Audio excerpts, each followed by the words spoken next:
Jean-Paul?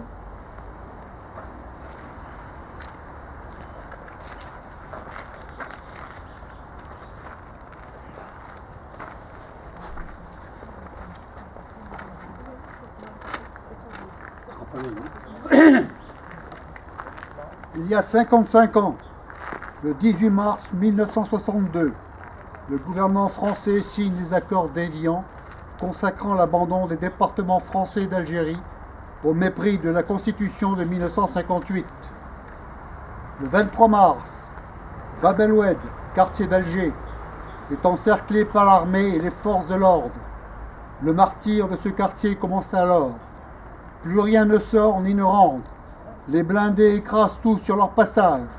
Les façades sont mitraillées. Les fouilles musclées des appartements. Plus aucun soin est apporté à la population. Plus de ravitaillement. C'est un véritable ghetto. Alger s'émeut de cette situation. Une manifestation de soutien est prévue le 26 mars. C'est une manifestation pacifique que laissent passer des soldats en tenue de combat, casques lourds et armes chargées, qui s'engagent dans la rue d'Isly, drapeau tricolore en tête. Le piège s'est refermé sur les manifestants. La tragédie peut commencer. À 15h10, les armes automatiques se déchaînent et tirent dans le dos de la foule qui tente de fuir ce piège. Des blessés sont achevés. Des manifestations sont poursuivies dans des halls d'immeubles. Ce carnage, perpétré par des Français sur des Français, se poursuivra pendant une douzaine de minutes malgré les haltes au feu d'un lieutenant. Lorsque ce silence se fit, on releva une cinquantaine de morts identifiés, dont la plupart ont été atteints dans le dos et environ 200 blessés. Bilan tragique, dont les autorités portent une lourde responsabilité en mettant en place des soldats non habitués au maintien de l'ordre. Dans d'autres quartiers, les gendarmes mobiles tirent aussi sur la foule. Cette tragédie, voulue par le pouvoir en place, marque le début de l'exode et la fin de la présence française en Algérie. Le pire de l'horreur fut atteint à Oran lors du massacre de Centaines Pieds Noirs le 5 juillet 1962 par les anciens ennemis. Oui, les Pieds Noirs souffrent de l'abandon de leur terre natale et rien ne pourra leur faire oublier ces rivages ensoleillés. Je vous remercie.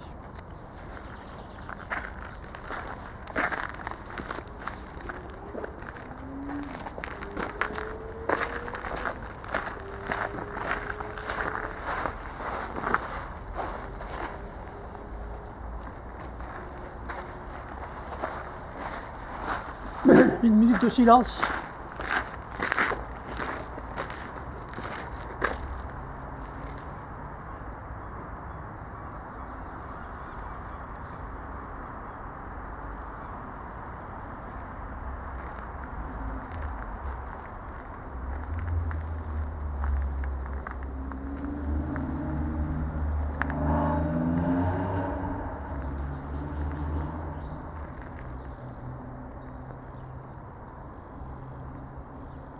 Merci.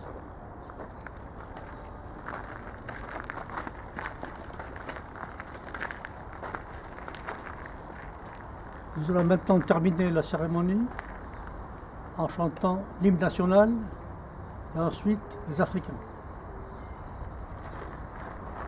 Allons enfants de la patrie, le jour de gloire est arrivé. Entre nous de la tyrannie, l'étendard sanglant élevé, l'étendard sanglant élevé. Rendez-vous dans nos campagnes, plus ces féroces soldats qui viennent jusque dans nos bras, égorger nos fils et nos compagnes.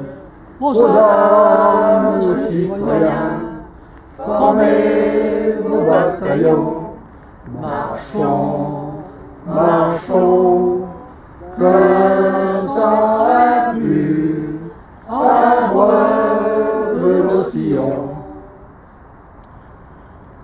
nous étions enfants de l'Afrique, gardiens de nos couleurs, quand sous un soleil magnifique, a retenti ce cri vainqueur, en avant, en avant, en avant.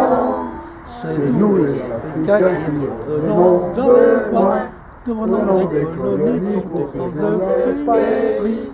Nous avons laissé là-bas nos amis, et nous avons au cœur une invincible ardeur, car nous voulons porter au fier le beau drapeau de notre France entière.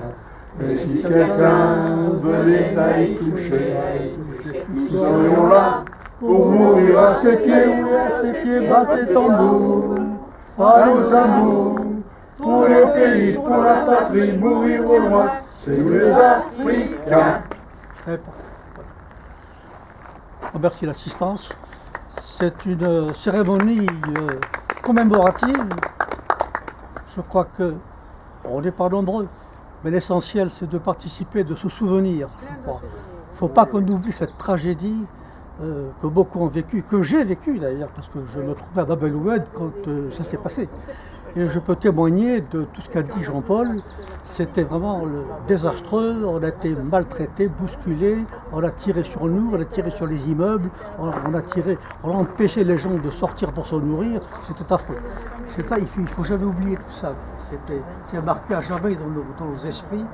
Et il faut qu'on continue, si possible, à se réunir et à commémorer cette date tragique afin qu'on puisse la faire connaître. Parce que le problème, ça s'est passé, mais il y a eu un couvercle dessus. Et on voudrait un jour une vérité historique, pas une vérité officielle, mais une vérité historique, que la nation reconnaisse vraiment ce qui s'est passé envers nous. C'est ça, il ne faut jamais oublier. Voilà. N'oublions jamais, c'est ce qu'a dit Jean-Paul, il ne faut jamais oublier. Et on espère qu'un jour quand même, la vérité sortira dans la presse, dans les médias. Tiens, au fait, le 29, c'est mercredi, le 29, sur la chaîne d'Histoire, à 20h40, je crois, il y a tout un reportage sur le 26 mars avec des témoignages. Sur la chaîne d'Histoire, le 26 mars, le 29 mars, la chaîne d'Histoire. 20h40. Ceux qui ont Canal+, pour le voir, sur la TNT, je pense pas. Mais il y aura des témoignages, il y a pratiquement 2 heures d'émission sur le 26 mars. La deuxième partie, surtout ne pas entendre dire que le crime contre l'humanité, c'est des mots qui ont fait mal. Ça. Oui. nous sommes tous des criminels. Criminels, oui. On est tous des criminels. Il y a eu beaucoup de témoignages là-dessus. Il y a eu des réactions quand même dans la presse, des témoignages. C'est une bonne adresse, ma foi, mais ma foi, elle a fait mal, cette bonne adresse. C'est pas une maladie. Bon, voilà.